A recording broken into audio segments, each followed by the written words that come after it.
From childhood nostalgia to pixel perfect recreations, today's guest has been stopping us mid scroll with her jaw dropping stop motion Sims builds. Danielle Builds went from making videos just for fun to building some of the most iconic TV sets we've all grown up with, like iCarly, SpongeBob SquarePants, and even Wizards of Waverly Place, and so much more, all inside The Sims 4. We're diving into how she got her start in the Sims community, the TikTok moment that changed everything, and what it's like running the business side of being a creator, and her thoughts on where social media is heading next. So grab your virtual Sims plumb bob hat because we're about to step inside the world of Danielle Builds. Hi, Danielle. Welcome to the Hello Spring podcast. I hope you're doing well today. How are things going with you? Hi, I hope you're doing well too. I'm doing great. Excited to talk today. Yeah, I am so excited to have you on the podcast, especially for season two. I've been looking forward to chatting with you for a very long time since I've been a big fan of your content for so many years, and I've been Oh, so curious about your content, how you do it, the logistics from the behind the scenes, just to everything. And I think a lot of people would love to hear your insight, especially just coming from a content creator standpoint. They just want to know a little bit more. But for the people that don't know you, who are you and how would you describe your content? So, my name's Danielle. I'm 23 years old and I'm a full time content creator. My content mostly consists of Sims 4 builds and building content, but I also like to make other Sims content as well, like The Sims 1, 2, and 3, and Castaway and Medieval. And I also post lifestyle content here and there, but it's mostly Sims 4 content. It's really cool. I like that you played like the other OG Sims games are like one of my all-time favorites, especially The Sims 2. Would you have like a favorite that you could pick from out of all of them? The Sims 2, same. It's just that's the one I started playing, so I just love it so much. Yeah. It's like The Sims 2, it just has like that right hit of nostalgia that I think we all miss as like Mhm. Sims players from like building, gameplay. Created Sims a little bit lacking, but there's like a lot of things that I think gameplay wise that really just makes the game so much more fun to play. Yeah. And I actually would love to know, like, what initially sparked your love for The Sims? Like, who introduced you to The Sims? Would you, like, find it on your own? So, like I said, I started with The Sims 2 when I was, like, 7 years old. Oh, My older sister introduced me to it, and I instantly fell in love with it because it's like digital Barbies, and I grew up loving mhm. Barbies. When The Sims 3 came out, I was also 7 years old, so I started playing The Sims 3, and then The Sims 4 when it came out, so I've always loved The Sims. That's good. I find, like, when we're young, it's like, "What are we playing? What is this?" But it's like it literally is just like virtual Barbies for sure, and I think I was, like, 9 years old, I'm pretty sure, when The Sims 2 came out, but that was many moons ago. Um But it was, like, one of those games that I just remember playing and having so much fun with, like, building. I did not know what I was doing. I Same. was simply building boxes Yes. with a lot of windows everywhere. Um, I have to say, like, you are, like, a very talented builder, like, in The Sims 4 and, like, The Sims 2, and you built so many different things from, like, ranging from, like, iCarly, SpongeBob, Wizard Mhm. of Waverly Place, like, you've done so many collaborations, like, how did you decide to do, like, just stop motion, Sims builds? So, I've been making videos in general since I was 10 when I got my very first iPad, and I actually used to Ooh. make stop motion videos with my iPad, like, of myself. Like, I would stand in one spot, take a picture, move over an inch, take another picture, and so, I did it on this app called Video Star. I think that's Oh still a my thing that gosh. people use, I think but so. yeah, anyway, I also made a stop motion video for a school project one time, so but The Sims 4 stop motion videos are way different. I originally saw other people making Sims 4 stop motion videos, and I just thought it was so fascinating and satisfying. And then I finally did some research to figure out how they're made, and I was shocked, like most people are when they figure out how they're made. Yeah. Because if you don't know, they're made by taking apart the build piece by piece, taking hundreds, sometimes thousands of screenshots and some videos, as well as a lot of editing. I remember making my first Sims 4 stop motion video. I was so confused and stressed because there aren't really any super in-depth tutorials. So I had to teach myself No. everything, and it took me about a year till I became comfortable and used to the whole process. But even then, looking back on the older stop motion videos, I cringe because watching them, I notice every little mistake. They're not as smooth or seamless, so it's not as enjoyable to watch. But we can't hate on those too much because without them, I wouldn't be where I am today. Exactly, that is true. We all learn from our mistakes, or as Bob Ross would say, our happy accidents. Yes. Because, like, when being a creator, we never get it right the first time or the 10 hundredth time, but we're growing and learning as we build and edit and create, and it takes a lot of time, but it's well worth it in the end when you have the final results, Mhm. and then seeing it come to life is like, "Wow, Yes. like, we actually did that." So, especially when you share it online, like, when people comment on your videos, whether on, like, TikTok or, like, YouTube or Instagram or just any platform, like, do you remember, like, the first time someone commented and, like, or, like, shared one of your builds and you were like, "Wait a minute. Is this real? Are you a robot?" So, I don't remember, like, the first comment I got, but I vividly remember one time I looked myself up and I saw multiple articles about me and my content. I think, like, Game Rant wrote one about me, and I made, the Family Guy intro video in The Sims 4, and I just remember thinking, like, "Wow, people actually care about what I'm doing," which was a big eye opener. Well, that's really nice. I think it's definitely, like, very eye-opening, as you said. It's like, wow, people really like my content. I'm understanding that this is like something really special because we never really go into it expecting anything. Mhm, We just do it because we love it. And I think when you first started making your videos, like I first discovered you through TikTok. And TikTok was like a big thing, I feel like way before 2020, but it's mhm. like boomed in 2020. And what decided you like, what made you decide, like, to do short form content specifically, like, on TikTok as a platform? Yeah, so like you said, it was very popular, especially, like, around when COVID started. So before I did any Sims content, I just posted random lifestyle content like my dogs, makeup videos, funny videos. But I didn't take it seriously because I had a full-time job outside of it, and it was just something I did in my free time. And I had a couple videos get a lot of views, but it wasn't anything like life-changing. But then I remember when I posted my first Sims video, it just blew up, and that it was immediately life-changing because I just had a feeling like this can be something amazing if I put in the work. Yes. And, like, TikTok, the algorithm back then was so different than it is now, and it's constantly evolving every single day. And, like, they first started like, I don't know if you remember the app Vine, but Mhm. everything was, like, 3 seconds or, like, 7 Yes. Oh seconds. my It was, like, gosh. very, very quick.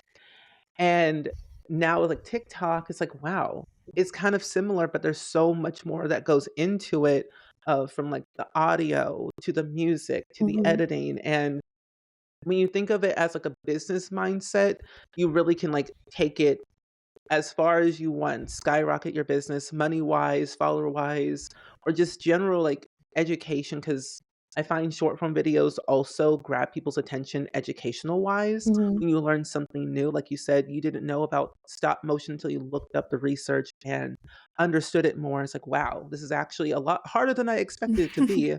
But I think watching your videos, I was always so curious about it too. I'm like, in the world did people do this type of stuff?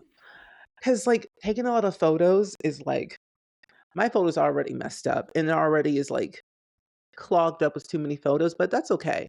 I think what I wanted to know is like, what was like your first experience like posting Sims builds on the platform? Like, did you expected to take it off the way they did, or you just wanted to post them just because? I just was so this is what happened. I was at home after working a very long shift at work, and I was sitting on my couch in my room, building in The Sims casually and also watching iCarly. And I was Yes. also scrolling on TikTok, not the 3 screens in front of my face. Um, anyway, I remember just getting a random idea like, what if I just made a little TikTok of me like building the iCarly apartment? And so I did, and it was just a very casual, not cool. Now looking back, I'm like, what? Why did this go viral? Anyway, it went viral. I didn't think it would. And I almost didn't post it actually because I was nervous because I'd never posted anything like it, like never posted any gaming content. But yeah, I went to sleep and woke up to like a million views and 10,000 new followers. And I had to go to work that day. And I was just like on a high all day at work, just thinking about it. Like, oh my gosh, I can't wait to get home and make another video. Oh my gosh, that's really cool. And I actually remember seeing that video like so many years ago. And I'm like, Yes. I love iCarly. And I think the reason why it took off because iCarly has been this big show for so many years. And then they did a reboot of it on Mhm. iCarly and then it ended abruptly, which is still crazy. But I think when you tap into the nostalgia of shows, it really makes a big difference, at least what I've learned. And people like iCarly, Victorious, any Disney Channel related TV show, Yeah. movie, it's like the older generation, I feel I don't know, like, the millennials and the Gen Zs or just, like, the other generations just, like, remember the good old days of sitting down, watching TV, having a good laugh, and remembering all the intricate things that happened in those houses, especially, like, iCarly, so much has happened with Spencer, Carly, Sam, Freddie, Yes. Mr. what the little Lubert. bellhopper guy? Lubert, oh my gosh. Lubert got on my nerves, Me but I too. loved him though. I wanted to be on that show so badly. Oh my gosh, Um, same. I was always like, I wanna be, at the end, they will, like, sometimes feature people, like, that made videos at their house. I always wanted to be one of those people, but yeah. right? It's like, because I was always wondering, like, how do people do those things? I know they have websites and on, like, online, like iCarly.com. Yes. And I used to like think, okay, if I just submit one video, it could go well and it could be on the show, whatnot. That and like Blue's Clues had the same thing. And then Mhm. the slap.com. Oh my I'm just gosh, like, yes. I would love a pair of phones, like right now. Same. Those things were so cool. Yes, and the pear pads too. Yes. It didn't click to me like what they were trying to do. I'm like, oh, that's really cool. I wonder if I can go buy it. Nope, it's just like a different version of an iPad because they Yes. didn't want to pay that Apple money. But hey, do what you gotta do, Nickelodeon, have fun with that. Yes. And out of all of the builds you've done, like the iconic builds from like TV shows, which one would be your all-time favorite that you've done? Hmm. Oh, that's a good question. I would say iCarly is definitely up there, but my all-time Mhm, favorite probably would be my Monsters Inc. build, which it's funny I say that. I've been wanting to redo it now because I originally built it a couple years ago and I know I could make it even better. So maybe I'll do mhm. that soon. Yeah, you should. Have you ever seen the show Foster's Home for Imaginary Friends? I have not. Oh my gosh, I'll send it to you, but it's so good because that house is gigantic on the outside, but also very interesting on the inside with the amount of Okay. different corridors and what rooms go with what, and personalities are very different. There's Coco, who's like a weird psychotic bird, I would say. There's this blue ghost thing called Blue, and like there's a rabbit and there's an old lady. There's like it's just a lot of people and a lot of imaginary friends essentially in this house that a lot of shenanigans tend to happen that I think it will be really fun to see you kind of create that. Especially, like, roofing, that would be quite interesting. A lot of rounded roofs, I will say. Yeah, sounds interesting. Definitely send it to me because now I'm interested. Yes. So, with a lot of things that you've done, like, online, like, when did you, like, see this more as, like, than a hobby? Like, when did you realize that this could be, like, a full-time career for you? I would say actually it happened like pretty instantly after that first viral video because I was getting so many comments from people requesting like part two and can you build this from this show. So I knew this could be something special. I just needed to do the work and do what the people wanted, which was build more TV show and movie sets. That was like my thing originally was recreating sets. But then I started delving into like family homes and stuff. Mhm. That's good. I think giving the people what they want is a good thing because they always wanna come back for more, especially if it's, Mhm. like, a series of things. It's like, "Oh my gosh, I cannot wait to see X, Y, and Z type of build or video." And, like, recently, this is, like, a whole different topic, but, like, you what is, like, your TikTok algorithm right now? Because mine is, like, a whole hot mess of like K-pop Demon Hunters and like Studio Ghibli and Disney. It's all over the place. And I was watching this one person, they're watching Glee for the very first time. And I'm like, I love a series type of thing. So what is yours? Okay, I think I know what you're talking about with the watching Glee for the first time. I've seen somebody else doing like watching a High School Musical for the first time, and it's so interesting. But my For You page is definitely all over the place as well. Um, I get Sims content, I get, of course, TikTok shop ads and Oh other yes. ads and more ads. So, it's crazy. Yeah. Yeah. Um Did you ever, like, feel like TikTok was going through well, it was going through a lot of things because TikTok has its highs and its lows, and it's increased its potential of reaching new audiences outside of its little bubble, and they've added in the creator program, they've added in new ways for people to monetize their content even outside of TikTok. They have TikTok Live, and then just seeing how they've made so many ways to highlight smaller accounts and, like, big accounts and collaborating with Mhm. people, like, how did your relationship with your audience, like, evolve once you, like, your content started, like, reaching millions of people over time, especially on TikTok? Yeah, I would say once I realized that people were consistently looking up to me for ideas and inspiration and entertainment, it shifted my relationship with my followers into something more meaningful and interactive because I started recognizing usernames and seeing familiar faces and profile pictures in the comments. And it's just really cool to feel that kind of connection.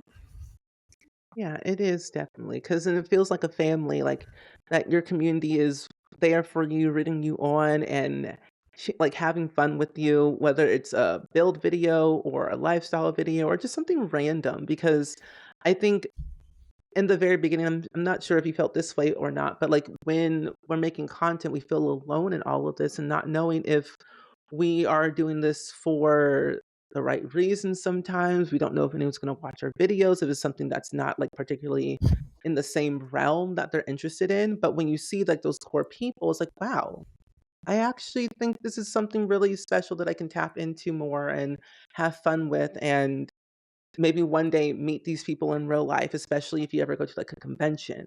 Yeah. And with TikTok comes, like, Instagram and then YouTube, and have you ever thought that with content creation, it could go even further than what you're doing now? Yes.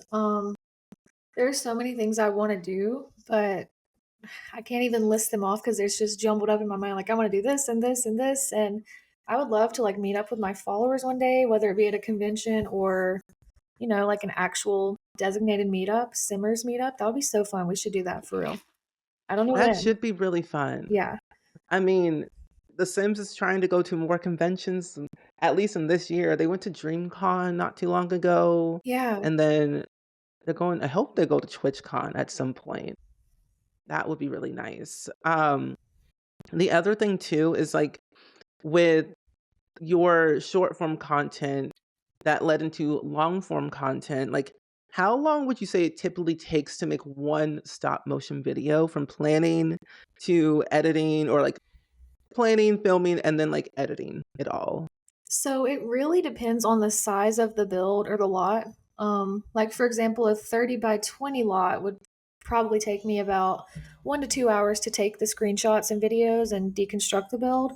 And then the editing would probably take another hour or two. And then for a 64 by 64, I don't do much of those, but they take between 3 to 4 hours to take the pictures and videos and then another 2 to 3 to edit.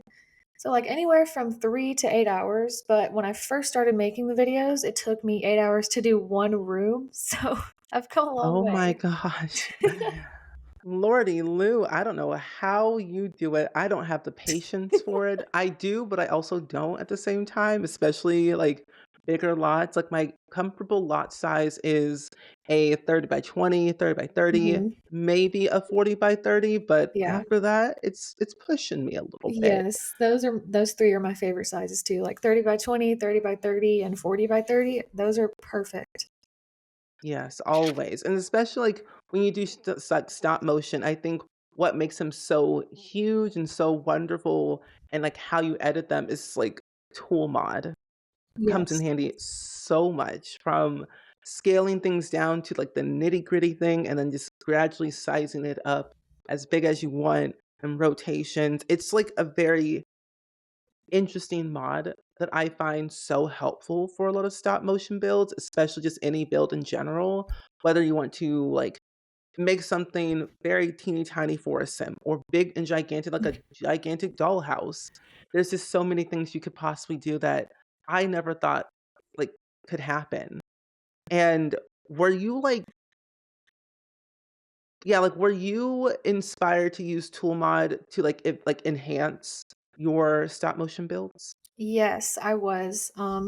I don't know, I can't quite remember if, like, I saw someone else using Tool to make their videos more interesting, like you said, to size something down or up so that when you're watching it, it looks like it's growing out of the ground or shrinking down. I don't know if I just did that or if I saw someone do that, but yeah, that mod is definitely very helpful for making the video more interesting to watch and just making the whole process easier to do. Yeah. Yeah, that's definitely true. I think also something with content creation that I think a lot of people don't really talk about is the side of like the financial side or just like content creation side in general. Because a lot of people think it just you turn on a camera, press the record, and then upload it and like that's it. But there's a lot of things that really go into it, like deeper. The financial side, the planning, the editing, the marketing, and overall execution of like how do you want to take this channel from being its infancy to making it a large business. And what I love about what you've been doing as of lately, from what I've been seeing on like just socials, is like you've been more transparent about your income, which I think a lot of people are, like, so scared to talk about, especially, like, in, like, the early days of YouTube, everyone was like, "Hush, hush," like, "We don't talk about financials about being a content creator," but now it's like, now we do, because people are so interested in understanding, like, how do people make money online? Is Mhm. it through AdSense? Is it through sponsorships? Like, what is it from? And, like, what made you decide to, like, actually be more transparent? Well, I think transparency is important, especially when I know it can help other people learn what's possible or navigate their own like content creation career. Um, but with that said, every creator has the right to set boundaries. You can be honest about working Mhm. with brands or having sponsored content without disclosing every dollar. But I personally love sharing the financial side of things because so many people tell me every time I do it that it's genuinely helpful to see. And I'm all about helping people and being transparent. I know that some people, when they see those videos, they get turned off or they think I'm doing it for a different reason. But I know that I'm helping people. So as long as I'm helping people, I will continue to do that. Yes, and I feel like that should be in a book or something, but that's why we're doing this podcast, Yes. to be more transparent and be more authentically ourselves. Because like, the thing is, like, not a lot of people get to understand content creators just from, like, watching one video or listening to, like, a 30-second whatever, Mhm. and I think having, like, a long form type of, like, podcast episode kinda gets you in the mindset of the nitty-gritty behind the scenes of, like, understanding your favorite content creator. And with being a content creator, like, do you do it all by yourself or do you have a team? I do 99% of everything myself. The other 1% is like management. I've been a part of a few different management over the last couple years. And if for anyone listening, a manager for a content creator usually just handles brand deals and working with big companies. And they just help you negotiate those deals and then they take a percentage of that. But as far as creating content, planning ideas, editing, I do all of that myself. I mean, honestly, like our videos are like our children, like Yes. our animals. We have to control everything so that way we have like full creative control. And it just feels odd, like handing off our videos to somebody else. It just feels Yes. weird. Like, I love the idea of hiring an editor, but I would feel so out of control and anxious, like, "Okay, are they gonna do the things that I do?" Like, down to the I don't know, cutting out every single breath like I like doing in my videos, because I just Yeah. know that nobody can do it the way I do it, because I have my own way, so and I actually enjoy the process, so I don't think I would ever hire an editor, because like I said, I've been editing since I was 10 and I still love it, so yeah. Yeah, that's good. I found like because I've been making videos since I was 14 and I'm still doing it. I've been in Yes. this industry for too long. It's been like, I don't know, like 15 years since 2010. Wow. And that's a long time. I feel old and I'm like, "Ooh, I need to retire or something." But no, I feel like it's very enjoyable just to have like something look forward to and create because then you can look back at all of your content. It's like, wow, we've grown a lot through, building a community and then confidence wise. I think that's the scary part of being a creator. You don't know what's gonna happen, you don't know where it's gonna go, you don't know what people are gonna think, but Yeah. I think over time, the more that you do it, whether it's pretty much any job, really, the more that you do and the more that you show up, the more consistent you are and the more confident you are, at least in speaking in front of a camera or just talking in general. Yeah. And I find, like, there's so many brands that come our way, and we just don't understand how to manage it all, but how do you manage it all from, like, brand deals to content strategy? Um, gosh, I when you ask me that, I'm like, "I don't know." I just do it. I want so badly to be like this super organized person, but to be honest, if you open up the notes app on my phone right now, there's probably 400 different notes and about like, work and sim stuff, and it'll be like things to do, and then there's 40 different things, and it's like make video about SpongeBob, make do this, build it, and it's just so chaotic. So I definitely need to be more organized, but it's worked for me this long, and that's my motto, so I'll just keep being chaotic.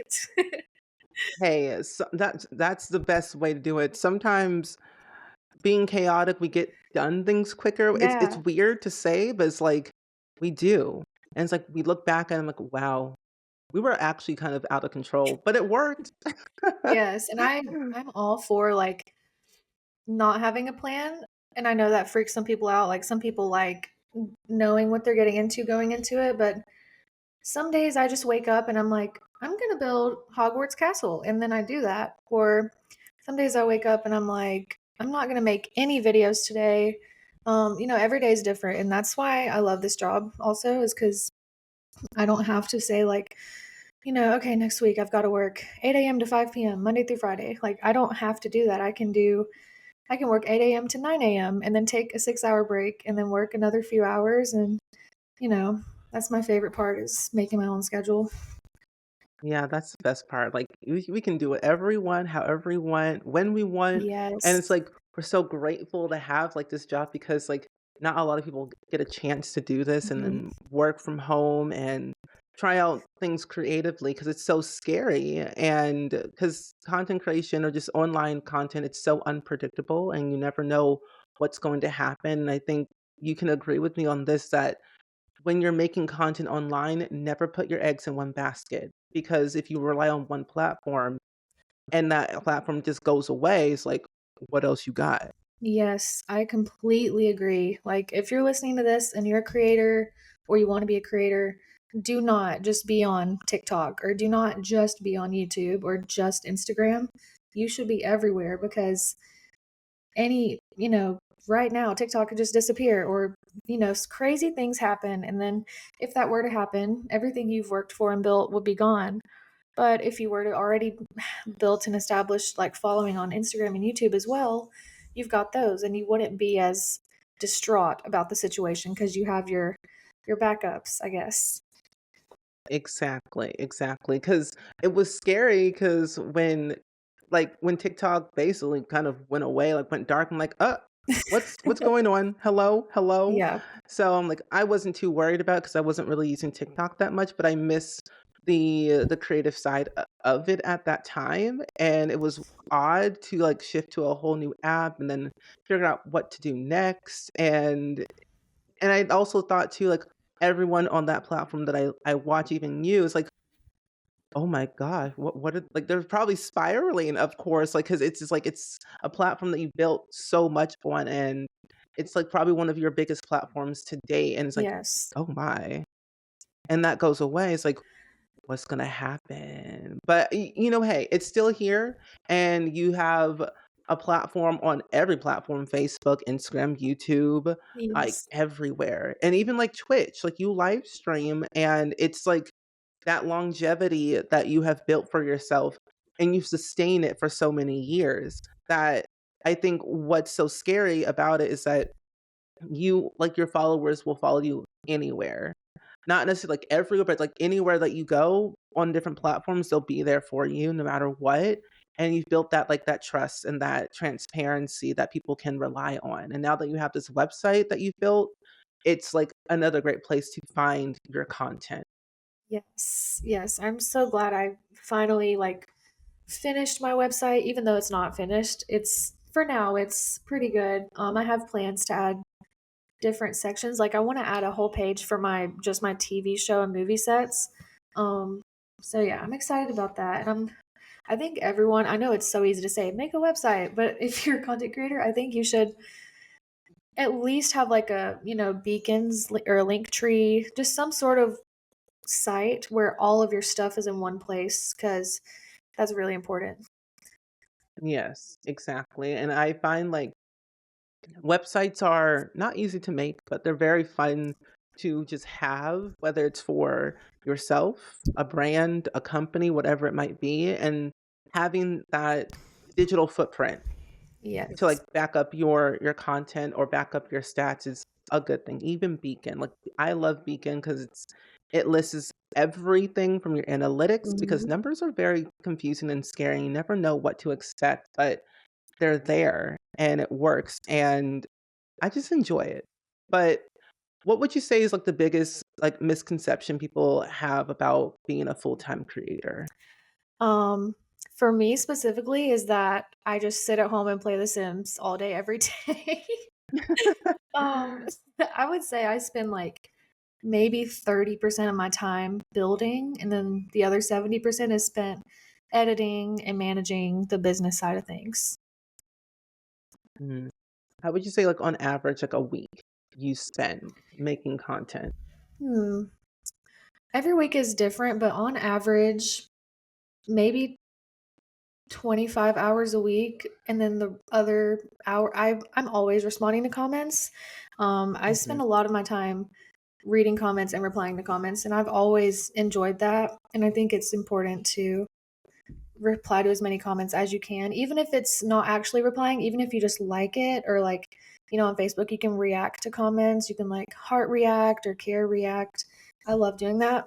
Because I know when I comment on somebody's posts that I love watching, it feels really special when they acknowledge you. Yeah, it's true, and it's like, "Oh my gosh, they responded." There was, like, comments, like, way back in the day, like, first, like, "Hello, does this co creator respond?" It's like, "Yes, I do respond," like, and they freak out like, "Oh my gosh, they responded." But it's just, like, so cool just to have that connection with the creator and, like, the community side, so it's like a win-win scenario when they were like, when people respond to anything, honestly. Yeah. And do you think, like, people underestimate, like, the work that goes into, like, short form and long form content, especially, like, it being creative and niche like yours? Yes, I've always gotten comments like, "You make this look so easy. You make roofing this build look so easy." And that is because I edited the video to make it look easy. Because what they don't know is The video they just commented that on took 6 hours to make from start to finish, and then I cut out 95% of the footage I filmed. Um, and so if you don't know, I don't actually build as fast as it looks like I am in my videos. I change my mind a lot of times. I make so many mistakes, have to go back and fix them. So the video looking me making it look easy is a part of, like, the aesthetic of the content. It's like it's supposed to be quick and easy and cute, but all I cut out all the nonsense that you don't see. No, that's probably a good thing because I building in The Sims, like especially like Sims 4, it's easier to build in The Sims 4 because they have all the tools, but like 2 and 3 is Mhm. like a whole different like field Oh that gosh, yeah. no one knows about. Like there was constrained floor elevation, and that's like a whole other thing. Yes. I wish we had, like, a little bit more build tools in The Sims 4 so we have a little bit more creativity. Not necessarily would I want constrained floor elevation because that not for me. Not for me anymore. But I think, like, how do you, like, balance all of that? Especially replying to comments, answering emails, working with brands like you did with, like, Pinterest and The Sims not too long ago, but, like, trying to stay creative and make content that performs well in the algorithm. I try to stay creative first because if I'm not excited about what I'm doing and what I'm making, it shows. But I also like to keep an eye on what's performing well, and I find ways to merge the two. And sometimes that means putting a creative twist on a trending format or a trending audio, or packaging something I love in a way that's algorithm friendly.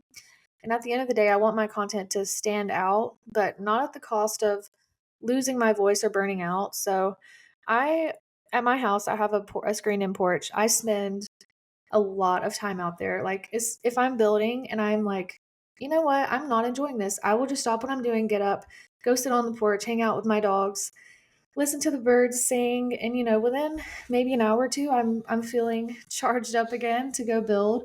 And sometimes that doesn't work. I sit out there and I'm like, you know what, I really don't want to go finish that build. So I'll just stay out there, and I won't build again that day.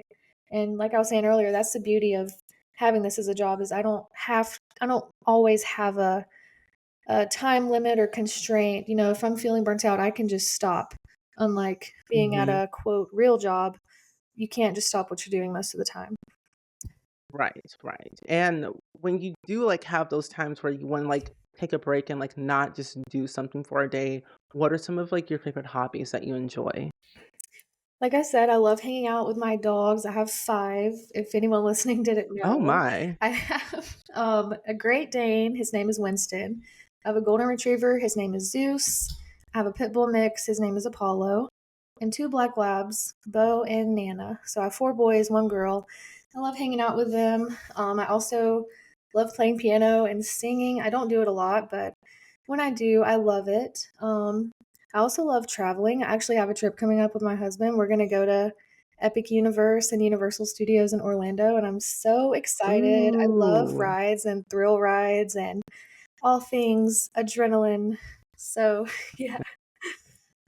Oh my gosh. I hope you have a lot of fun. Thank you. Yeah, I'm so excited. I love theme parks. It's, like, one of my favorite things. I've been to Disney in Orlando and California, and I think Busch Gardens at one point, Yes. and Six Flags, and those are the only ones I've ever been to. Well, I think I've been to Universal, but that was, like, over 10 years ago, I think, or Yeah. more. But I honestly kind of I just love the thrill and the excitement that we get to do this and be able to, like, have fun and hang out with, like, our friends, our family, our spouses, and it's like, yeah, that's what I want to enjoy for the rest of my life, and I've always loved roller coasters. Mhm. I don't personally, I don't understand the scare of them. Well, Final Destination really just shook a whole generation, but that I can understand. But I don't know, I think I just enjoy, like, the thrill of it and, like, the excitement that I get out of it, especially the Tower of Terror. Oh my gosh, stop. That's my favorite ride at Disney in Hollywood Studios. Oh, thank goodness. Oh. I That's good. my friend is there right now. It's so funny you say that. She Snapchatted me this morning a picture of the Tower of Terror, and I was so jealous. I was like, "Why would you send me that?" Oh my gosh.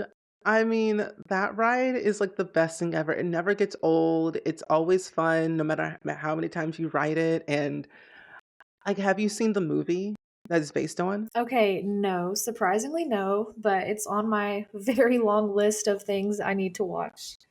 Oh my gosh, please, yes, go watch it and maybe even do a build on it because the Ooh, because the inside of it is, like, so cool. It's very historic and, like, very old, like, you could use the Vampire game pack, you could use a little bit of Horse Ranch in there, like, some other packs, even Life and Death, basically yes. Life and Death. So, like, there's a lot of really cool things you could do it. It's it reminds me a little bit of, like, New Orleans or Savannah, Georgia Oh vibes is my how I kind of gosh, I got describe. married there. Really? Yeah, well, more like a little bit south of Savannah, but yeah, I have Okay. family that lives there, and when you said that, I immediately thought of the Spanish moss trees that are there because I it's just Oh so my beautiful gosh, there. yes. It's so pretty. Oh my gosh, yes. So, I don't know, that rice is like everything. I'm kinda sad they kind of got rid of it in the other one in California and Yeah. replaced it with Gardens of the Oh my Galaxy, gosh, which I yes. know it was popular, yes, but it's over, let it die, replace it back. I know, and also, did you see they're changing the Rock and Roller Coaster to a Muppets themed coaster? No, I They're heard they were, like, taking it down, but I didn't know what it was It's for. gonna be Muppets themed. What the heck? Like, okay, don't get me Mm, wrong, we love the Muppets, but turning it yes. from a rock and roll, super fun thing to Muppets is just so weird. Hmm. Unless Muppets is doing something, like, really huge, like, in the next couple of years, I can understand why marketing-wise, but I'm like, "What are you not telling us? Why yeah. Tell us now, please, so we can be prepared." Yeah. Oh my gosh, and, like, the other theme park I would love to go to, I guess it's kind of like a theme park, but it's mainly for kids, is the Bluey theme park, but that's in Australia, and I love me some Bluey. Me Have you ever seen too. it? I love Bluey. I put it on for my dogs. They like it too. Oh my gosh, yeah, my dog loves Bluey as Oh, well. so It's cute. it's such a cool, cute show, and I'm like, "I wanna have Bluey everywhere." I played the video game, um I played, like, the soundtrack that they have, like, in the intro on repeat sometimes, and then replaying the episodes and, like, those minisodes. It's a good comfort show, honestly. Yes, it is like That it's marketed towards yeah, kids, but anybody can love that show. exactly. Just like Sesame Street and Arthur, like, all those shows were, like, something I grew up on as a kid, and even, like, Little Bill was, like, another show that I I love loved. Little Bill, oh my Oh gosh. my I used to gosh. be obsessed with that one episode with I don't all I remember it was, like, painting, like, a little I don't know, I just remember paint and Little Bill, and I just remember loving that Hmm. show so much, and the theme song too. Oh, yes. Have you ever seen the show Oswald? Yes. Oh my gosh, yes, this is good. Okay.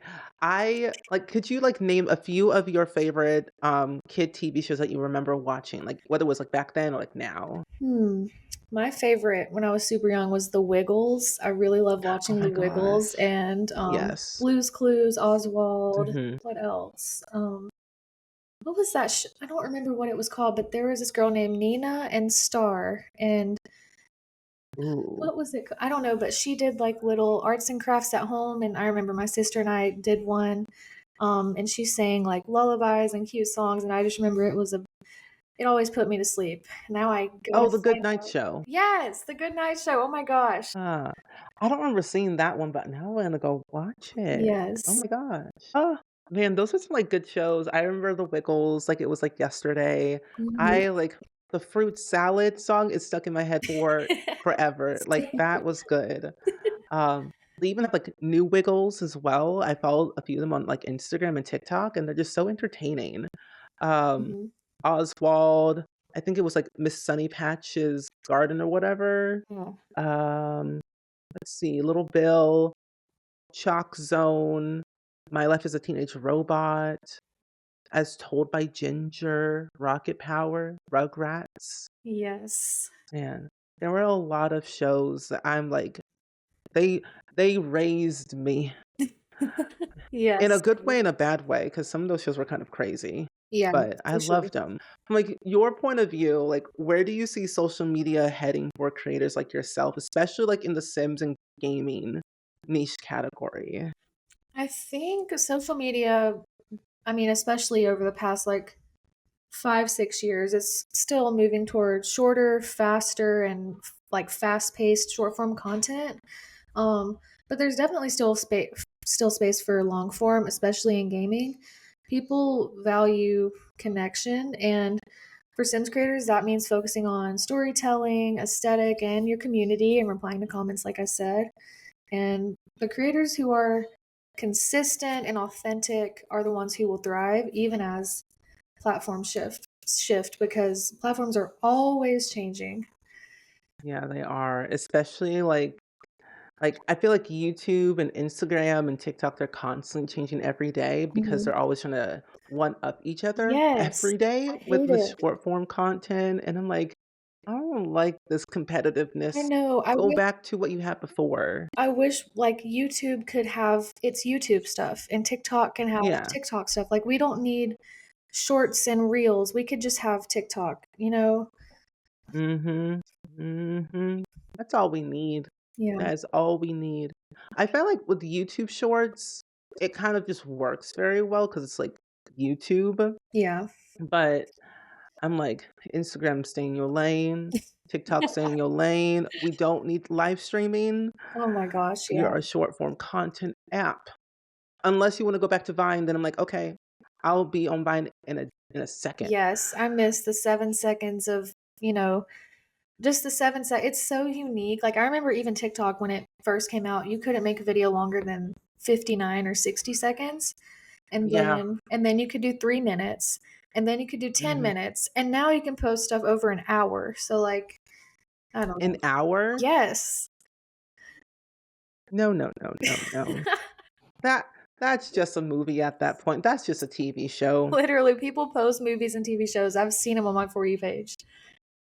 But honestly, when you think about it though, it's kind of a good thing because there's, like, so many, like, vertical short form, like, TV shows, at least on apps, I know that. Mhm. So in a way, it's helped so many brands and companies and production companies to gain an audience that they couldn't get from, like, other networks. So, like, in a way, it was a good thing, but, ooh, Yeah. I don't have an attention span like that no more, but I'll get into it Yeah. when I have the time. But that's a good part about social media. It's always there, at least Mhm. somewhere. Yeah, like, I can see Uh, from a business standpoint how being able to post an hour-long video is like, "Oh my gosh, we can make so much money and this is gonna be great," but from a viewer standpoint, it's like, "Why are you doing this? We don't want this." mhm, mhm. Like the other day, I was watching, like, I didn't know. I knew what I was watching. It was like a Disney Channel show. I was expecting like a minute clip, and I'm like, it's been like 5 minutes, and I realized they posted a whole episode on here. I'm like, "Oh my gosh, is that illegal?" It Yes. probably is, but I was like, "Wow." I loved it though. It was nice, even though it is on Disney Plus, and I can watch it there, but still. It hits different on Uh, TikTok. it does. I even watched whole concerts on there. The Oh Taylor my Swift gosh, concert, the same. Eras tour on TikTok Live. Yes. Oh my gosh, I'm like, "Oh, I feel kinda bad because Tay Tay is cool," but also I couldn't get tickets Me either, either. and So I I was was just always there. there. I remember, like, looking up who's gonna be live and then, like, right on the dot at whatever time I was there. Yes, I was there locked in, and that's Yes. what I love about, different types of content on every platform. There's always something for everyone, whether it's gaming related, whether it's lifestyle, food, it's just everywhere, and it's therapeutic for me. Yeah. And I think to go back to the gaming question, especially with your love of The Sims and how much you've done for The Sims and brands that you've worked with, like recently you did a collaboration with Pinterest and The Sims. Like, that's really cool. Like, how did that even come about? So, I am so grateful for that. It is so cool because I genuinely do use Pinterest almost daily. So, that was a very curated, perfect partnership because I'm all about working with brands that I genuinely know and love and use. Um, that actually came to me through my manager. I don't know how they picked me from so many different people, but they did, and I'm very thankful. Um, yeah. That's really nice. And, like, did you come up with like, the concept to make this, type of build for them, or did they come to you with the idea? So they came to me. They were like, "We're gonna do a partnership based on an aesthetic." And so originally, I was gonna do a fairy grunge aesthetic, but actually Karen and Connie ended up doing that. And they Mhm, assigned me the modern West aesthetic, and they basically just asked me, "Can you make a build and furnish it with a few rooms based on a modern West aesthetic and make some Sims?" And I was like, "Yeah." So I did, and you know, what the build and Sims you see now are not the original build and Sims I pitched to them. There were a lot of changes I made to get to where I got, but yeah, it was mhm. really fun. That's really cool. And would you say, like, modern, like, Western was, like, your favorite aesthetic, like, in real life, or is there, like, a different type of aesthetic that you love? Hmm. It's not my favorite in real life as far as like personal, like the style in my house. Well, the style in my house is not. I'm always telling my husband, our house is not how I want our house to look. Just because we have so many dogs, I don't Mhm. buy expensive furniture and stuff because there's just no point.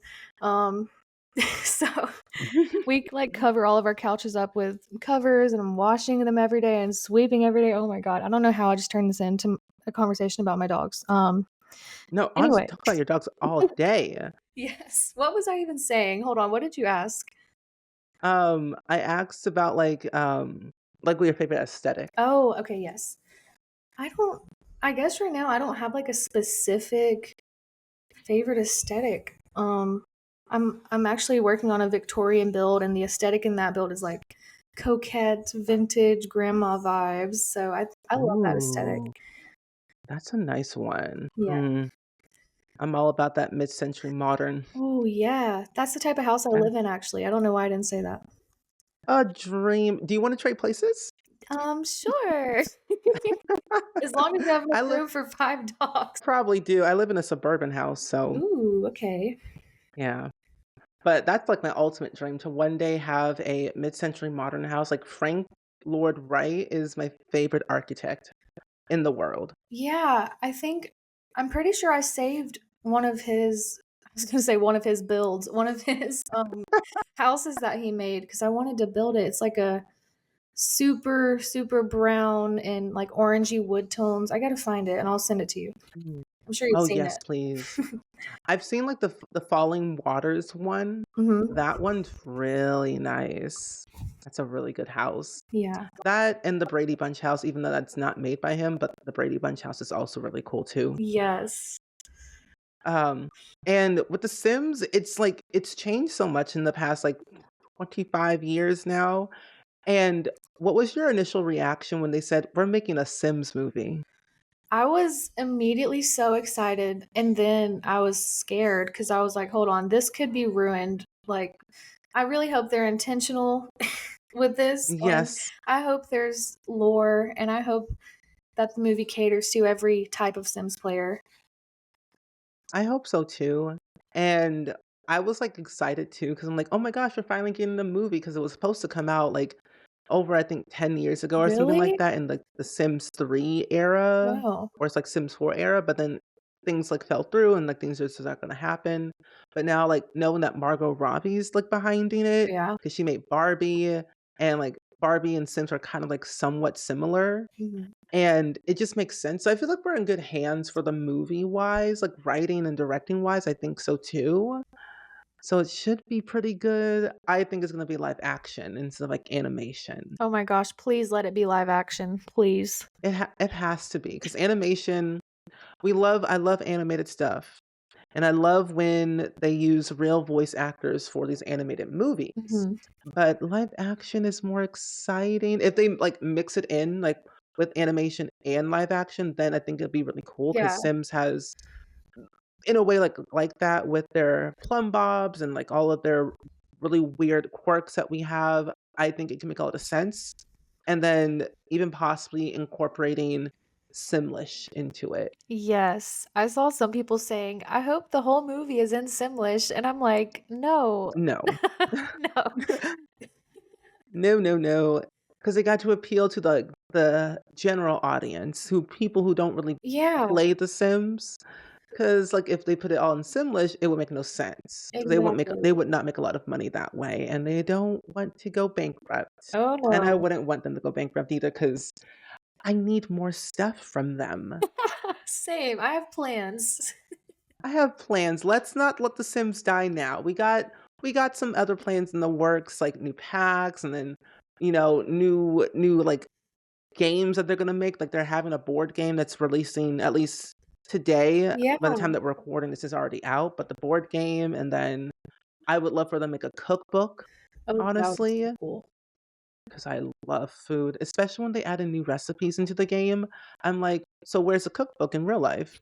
Yeah, where's the recipe? Where's the ingredient list? Please and thank you."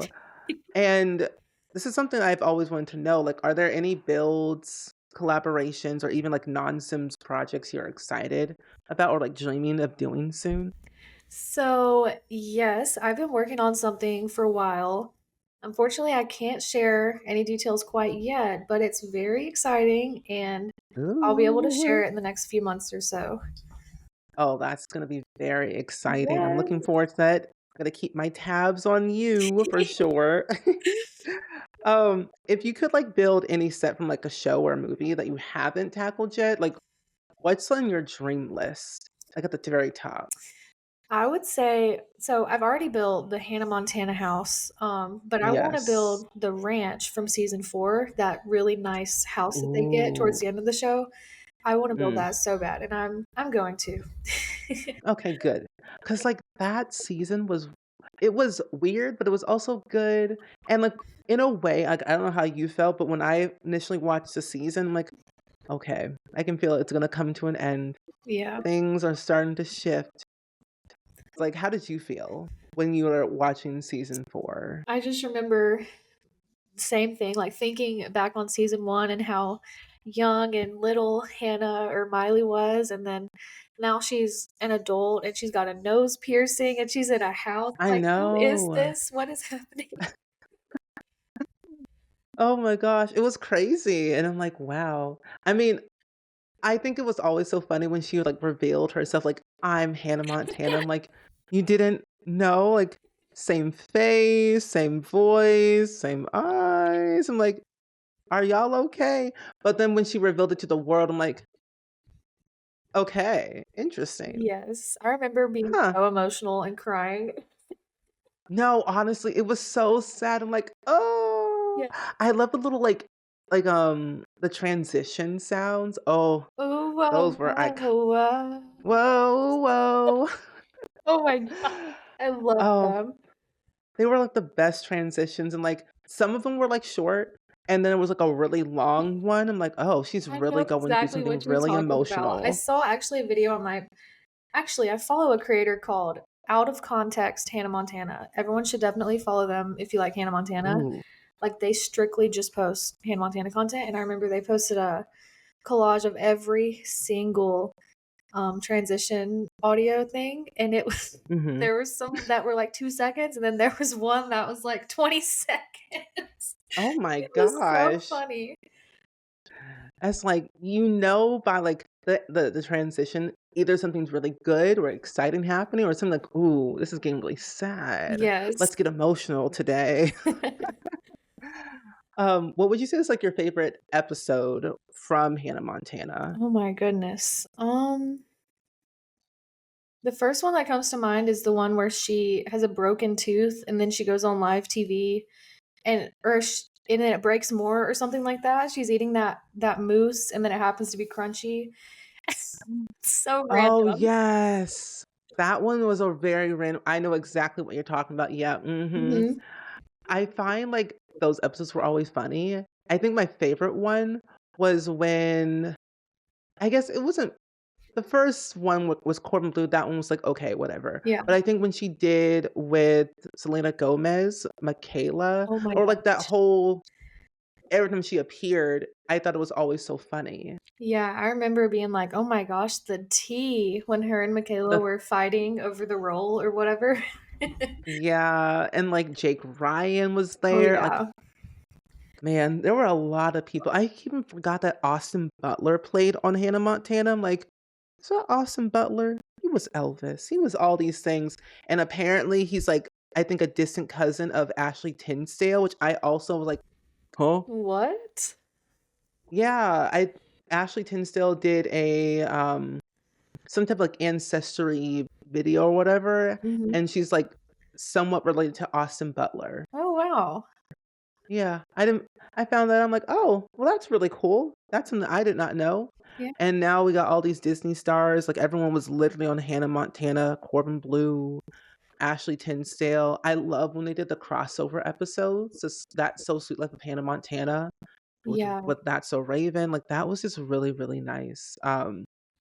But no, that's, like, really cool that you're gonna build that ranch because there's a lot of really cool things, especially the closet, Oh that my she gosh. has. Yes, I'm so Yes. excited.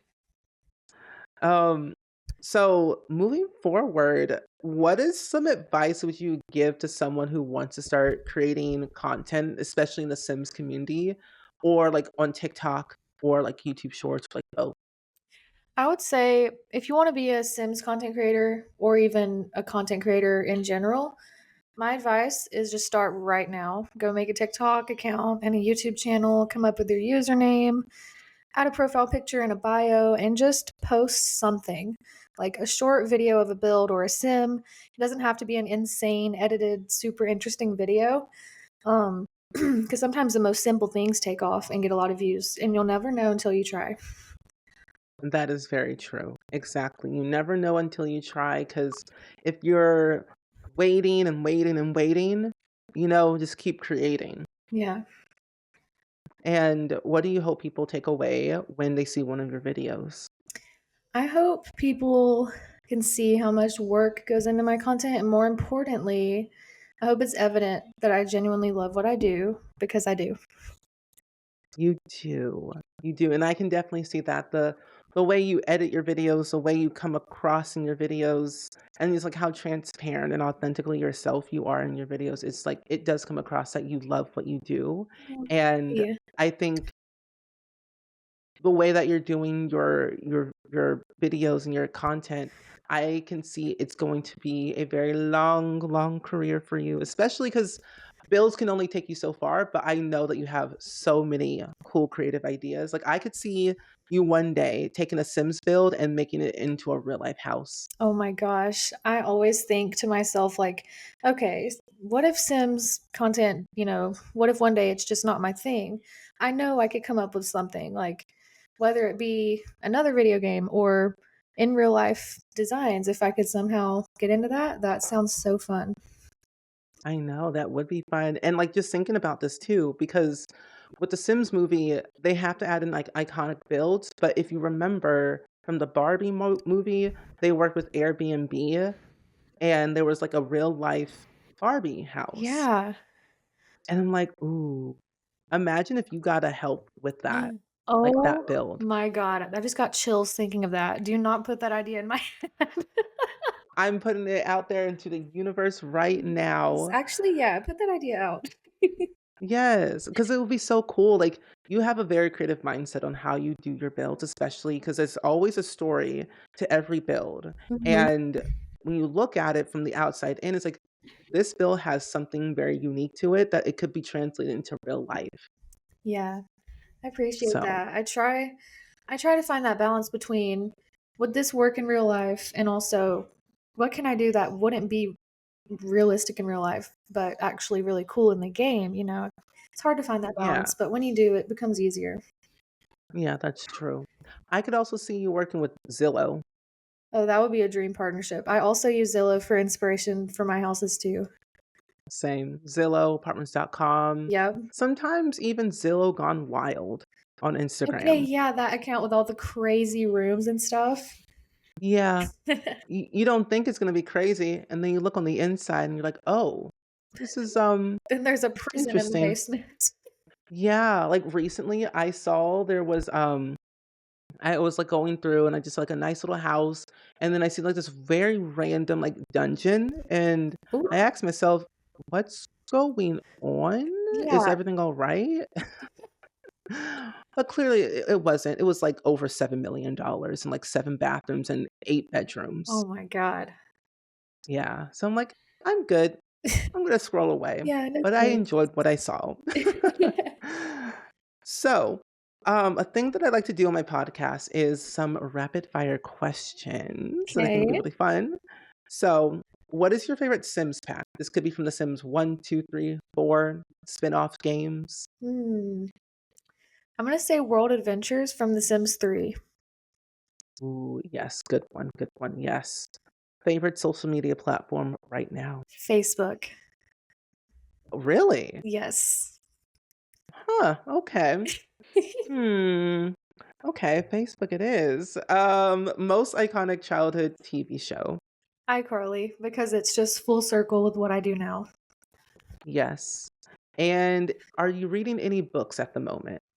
I want to reread I'm Glad My Mom Died by Jeanette McCurdy because I saw they're coming out with a Ooh, series based on the book. yes.